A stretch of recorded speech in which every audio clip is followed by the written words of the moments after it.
স্ত্রীর সাথে মিলে শান্তি পাওয়া যায়, তার মুখের উপরে মারো কি করে কাপুরুষ, তাকে গালি দাও কি করে? ও তোমার সব, তোমার শান্তির মাধ্যম। তুমি তার সাথে মেজাজ কড়া করে কথা বলো কি করে? আল্লাহ রাসূল বলছেন, খাইরুকুম খাইরুকুম লিআহলি ওয়া আনা খাইরুল লিআহলি।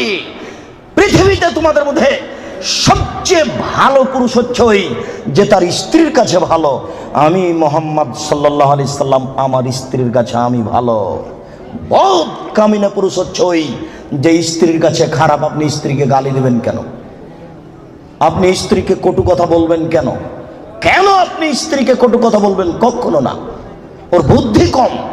ঝগড়া তর্ক লেগে গেলে যখন খুব জোরে স্ত্রী আপনার কথা বলছে তখন একটু থেমে যান, আপনি একটু চুপ হন। কেন? ওর বুদ্ধি কম। আপনি যদি মনে করেন আমি তার চেয়ে বেশি কথা বলবো, তাহলে আপনার বুদ্ধি কম।